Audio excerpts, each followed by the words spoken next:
तो hello guys, मैं अभी वीडियो बना रहा था बट करंटली मेरे मम्मी का कॉल आ गया तो वीडियो ऑटोमेटिक कट हो गया। जहाँ पे मैं अनुलोम विलोम सिखा रहा था। बेसिकली अनुलोम विलोम करने के लिए हमें ज़्यादा कुछ नहीं करना पड़ता है। पहले हमें राइट नोस्ट्रिल से सांस लेना होता है, उसके बाद फिर लेफ़्ट नोस्ट्रिल से फिर छोड़ना पड़ता है, फिर लेफ़्ट नोस्ट्रिल से फिर से लेंगे, उसके बाद फिर इस तरह राइट नोस्ट्रिल से छोड़ देंगे, फिर राइट नोस्ट्रिल से छोड़ने के बाद फिर राइट नोस्ट्रिल से ही लेंगे और इसी क्रिया को लगातार करना पड़ता है। और इस क्रिया के दौरान हम बेसिकली ये अनुलोम विलोम प्राणायाम इसीलिए करते हैं क्योंकि हमें अपने सांस पे कंट्रोल इससे मिलता है। बेसिकली हमारा ह्यूमन बॉडी इस तरह बना ही है कि अगर हम अपने सांस पे अच्छे से कंट्रोल कर लें तो हमारा मन भी हमारे कंट्रोल पे आ जाता है और इस तरह से हम कोई भी क्रिया करना चाहते हैं तो उसमें हमारी सांस और हमारी मन ही हमें मदद करती है। और अगर हम अपने सांस और मन पे कंट्रोल कर ले तो हमें मेरे नॉलेज के अनुसार से जहाँ तक मैंने जाना है, हम लोग अपने पूरे बॉडी पे और सब कुछ पे कंट्रोल कर सकते हैं।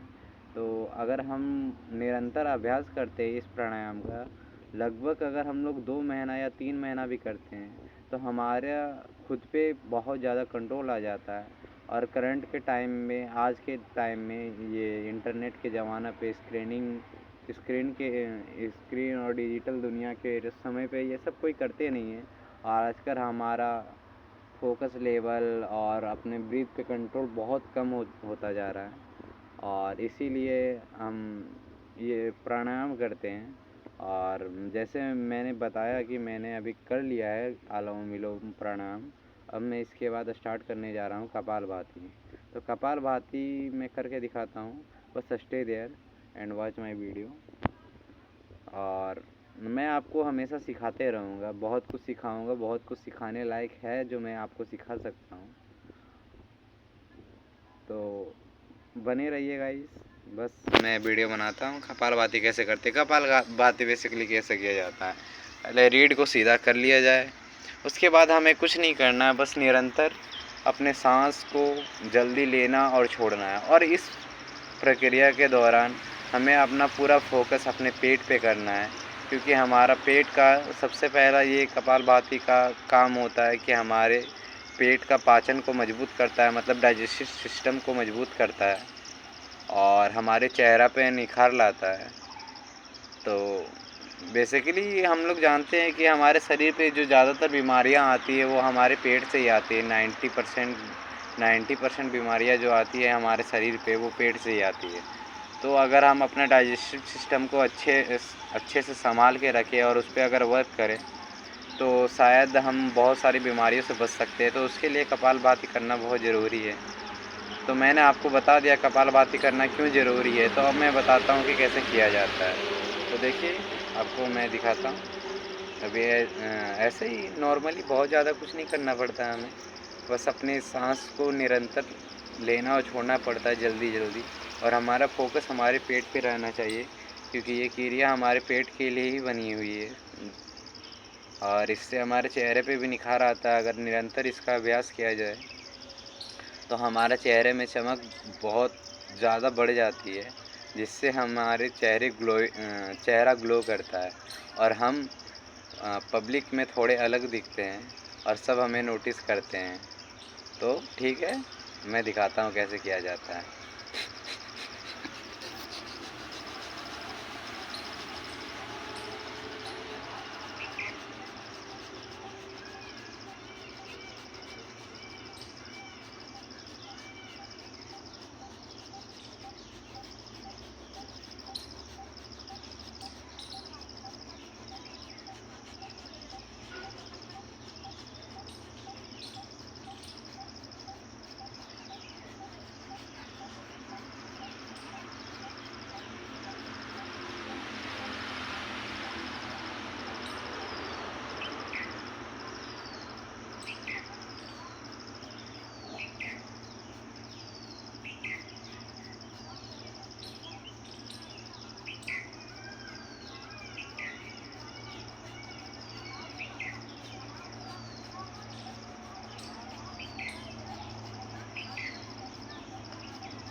तो देखिए मेरा कपालभाति भी ख़त्म हो गया। अब मैं आपको भ्रामरी सिखाऊंगा। भ्रामरी सिखाने के लिए मुझे फ़ोन को एक जगह पे होल्ड करके रखना पड़ेगा। तो भ्रामरी करने के लिए बेसिकली हमें क्या करना पड़ता है, मैं बताता हूँ भ्रामरी करने के लिए हमें क्या करना पड़ता है। देखिए एज वेल एज मैंने पालती मोड़ के मैं बैठ गया हूँ। मेरी बॉडी की कंडीशन ज़्यादा बेटर नहीं है पर स्टिल कंडीशन ठीक ही है। और आज मैं बस वॉक किया हूँ अराउंड 3-4 किलोमीटर 5 किलोमीटर वॉक किया होगा बस, उससे ज़्यादा तो किया नहीं हूँ। और आज मेरी कुछ इच्छा भी नहीं थी, बस प्राणायाम करने की इच्छा थी तो मैं सोचा कि इसी पे वीडियो बना लिया जाए। और मुझे अच्छा लगता है कि मैं कुछ सिखाता हूँ सभी को, क्योंकि मुझे आता है तभी मैं सिखाता हूँ। और मैंने भी कहीं से सीखा है, ऐसा नहीं है कि मैं ओमनिसेंट हूँ, सर्वज्ञ हूँ, मुझे सब कुछ पता है। बस मुझे जो आता है वो मैं सिखाने की कोशिश करता हूँ। तो देखिए भ्रामरी दिखाता हूँ कैसे करते हैं। भ्रामरी के लिए हमें 2 फिंगर ऐसे करना पड़ता है, एक नोस्ट्रिल पे और एक ऐसे करके। और इस पे हमें अपने शरीर को ओम या कोई भी वाइब्रेशन देके अपने दिमाग और शरीर को वाइब्रेट करना पड़ता है, जिससे हमारा मस्तिष्क रिफ्रेश होता है और हमें दिन भर एनर्जेटिक फील होता है। तो बने रहिए बस।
देखिए इसमें बेसिकली हमें क्या करना पड़ता है, ये जैसे 2 फिंगर्स ऐसे करके यहाँ पे इसको ऐसे करके आंख बंद करना पड़ता है। ये फिर इससे ये दोनों नाक को होल्ड कर लिए, फिर एक यहाँ पे ओठ के नीचे, और ये दोनों जो अंगूठा ये थंब को हम अपने कान पे डालते हैं और इसी को वाइब्रेशन मोड पे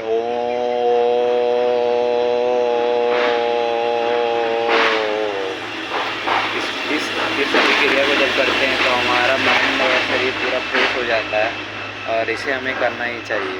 तो मैंने आपको बेसिकली तीनों प्राणायाम बता दिया है। और मैं एक बताना चाहता हूँ, संभवी मुद्रा नहीं बताऊँगा, मतलब आपको बताता हूँ कुंभक प्राणायाम। कुंभक प्राणायाम में बेसिकली आपको कुछ नहीं करना पड़ता है, मतलब करना पड़ता है कुछ, क्या मैं कुछ बोलने का आदत है, मतलब कुछ खास नहीं करना पड़ता है, बस अपनी सांस पे कंट्रोल करना पड़ता है। ये दो भी क्रिया होती है इसमें, एक होती है आंतरिक और एक होती है बाहरी।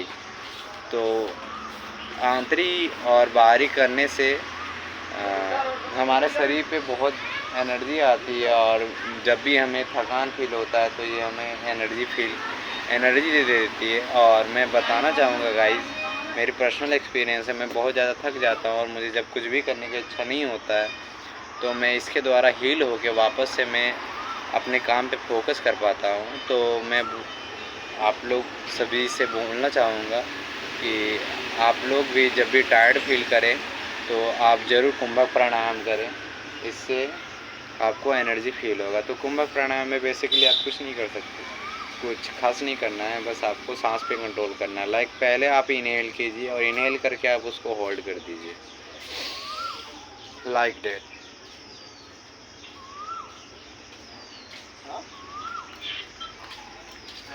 तो सब में ही चल रही है।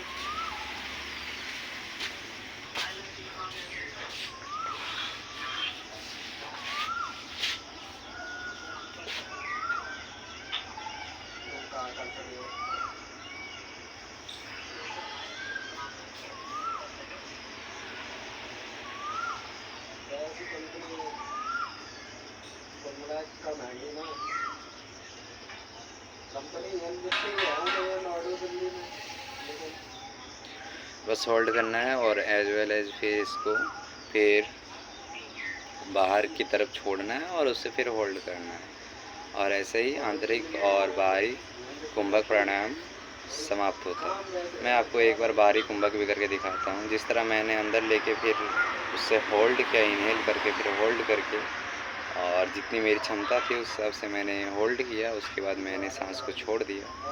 और मैंने आपको पहले भी बताया था, इस अभिक्रिया के दौरान आपके शरीर में एनर्जी प्रभावित होती है बहुत ही ज़्यादा मात्रा में।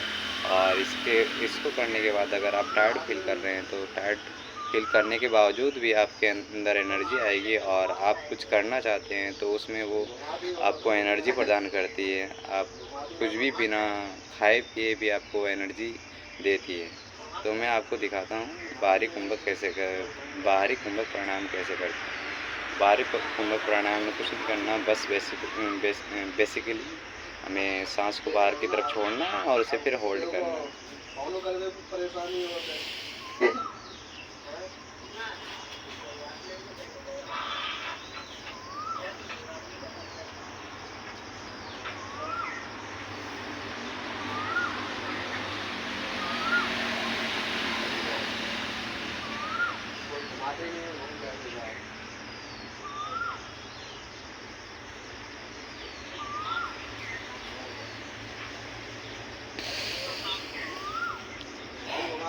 आंतरिक जब कुंभक प्राणायाम आप करते हो तो आपकी सांस को होल्ड करने की कैपेसिटी बहुत ज़्यादा होती है। बट अगर आप बाहरी कुंभक प्राणायाम करते हैं तो उसमें आपको थोड़ी दिक्कत होती है, क्योंकि उसमें आप ज़्यादा तक होल्ड नहीं कर पाते। आप कोशिश करके देखिएगा।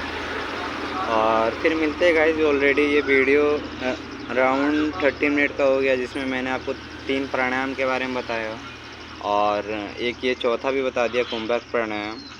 और आगे का वीडियो में और आगे का जो भी रहेगा मैं आपको नेक्स्ट वीडियो में बताऊंगा। तो फिर मिलते हैं गाइस, सिया।